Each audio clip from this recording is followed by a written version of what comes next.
Buongiorno amici di Risk and Compliance TV. Oggi intervistiamo il dottor Ivo Invernizzi, esperto bancario, vicepresidente dell'Associazione Analisi Banca e autore di articoli per la nostra piattaforma Risk and Compliance Platform Italia. Abbiamo alcune domande di carattere tecnico e siamo molto curiosi di sapere il suo punto di vista. E iniziamo subito con un tema molto dibattuto. MiFID 2 e i costi che MiFID 2 porta per l'attività di compliance. Grazie Ivo. Grazie Ingrid, buonasera. Ecco, vorrei cominciare parlando appunto di MiFID 2 perché è una delle novità più importanti che hanno riguardato il mondo banche nel 2018, sappiamo che è operativa dall'1 di gennaio e ha implicato dei costi importanti soprattutto per quanto riguarda la distinzione tra il servizio classico legato al prodotto finanziario assicurativo e la consulenza. Sappiamo che MiFID 2 è molto importante soprattutto dal punto di vista della trasparenza del prodotto che si va a dare al cliente. Quindi quali sono i costi che hanno investito le banche?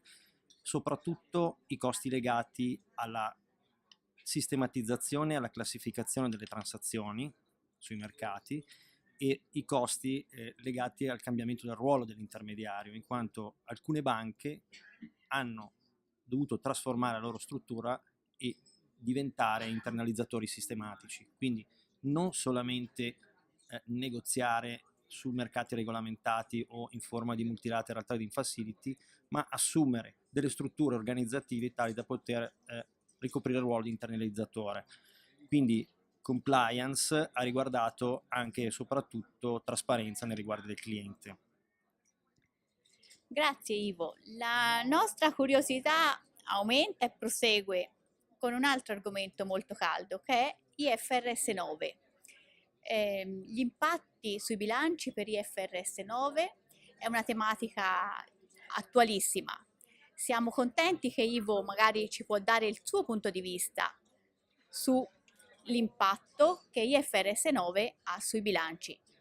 Allora, IFRS 9 è stata molto dibattuta quest'anno perché ha rivoluzionato il mondo della contabilità nelle banche, in quanto prima gli accantonamenti per perdite su crediti erano basati su dati storici o comunque attuali.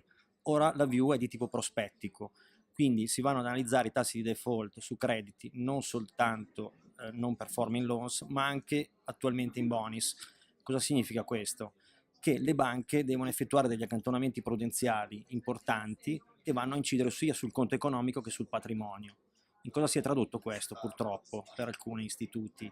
In una riduzione degli indici patrimoniali rilevanti da portare nei riguardi delle autorità di vigilanza europea, vedasi per esempio il Common Equity Tier 1 Ratio. E questo ha inciso soprattutto per quelle banche che adottano dei metodi di risk management standard, quindi non più complessi, ma quindi soprattutto gli istituti bancari di dimensione inferiore sono stati penalizzati in FRS 9. Addirittura ci sono degli studi che hanno quantificato per i 6 principali istituti bancari italiani costi in termini di svalutazioni su crediti pari a circa 10,8 miliardi di euro, quindi abbiamo una misura molto importante e incidente sul patrimonio, sul reddito delle banche. Grazie Ivo di queste delucidazioni. Vorrei chiederti anche GDPR e PSD2. Come si può conciliare queste due prospettive e si può conciliare queste due prospettive? Allora, si può, nel senso, se ne è parlato anche qui molto tra gli esperti, in quanto da un lato l'arrivo del GDPR, che è un regolamento immediatamente applicabile, in qualche modo per alcuni va, come dire, a contrastare, a cozzare con PSD2. Sappiamo che PSD2 in qualche modo obbliga le banche a porre a disposizione di operatori terzi nel mondo dei pagamenti i dati sulla clientela, i dati personali. Dall'altro lato abbiamo il GDPR che obbliga le banche ad assumere strutture organizzative e meccanismi operativi che tutelino il cliente privato nella gestione del dato. Quindi queste sembrerebbero cozzare l'una con l'altra.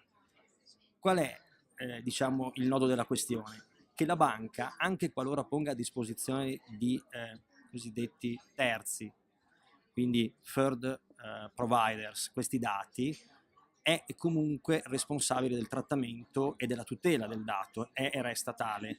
Quindi è un costo importante per la banca andare a selezionare quei provider che possano garantire la tutela del dato qualora la vadano ad utilizzare. Grazie per questi chiarimenti sul trade union fra GDPR e PSD2. Vorrei chiederti un'ultima domanda sull'unione bancaria. Vuoi condividere le tue opinioni in merito all'unione bancaria? Grazie. Ma allora, sappiamo che l'unione bancaria è fondamentalmente basata su tre grandi pilastri che sono il Single Resolution Board, e il Single Supervisor Mechanism e poi una terza che è il sistema europeo di garanzia dei depositi. Finora si è fatto del gran dibattere su questa tematica, soprattutto per quanto riguarda il sistema europeo di garanzia dei depositi, che ha creato qualche problema, visti i numerosi casi di default verificatisi in alcune banche europee, purtroppo in alcune banche italiane. Quindi, a mio modesto avviso, la strada è ancora molto lunga, ma si stanno facendo passi importanti in questa direzione dell'integrazione e dell'Unione bancaria europea. Grazie. Ringraziamo il dottor Ivo Invernizzi, vicepresidente dell'Associazione Analisi Banca, esperto bancario e autore per la piattaforma Risk and Compliance Italia. I suoi articoli sono pubblicati regolarmente sulla nostra piattaforma a beneficio di tutti i lettori.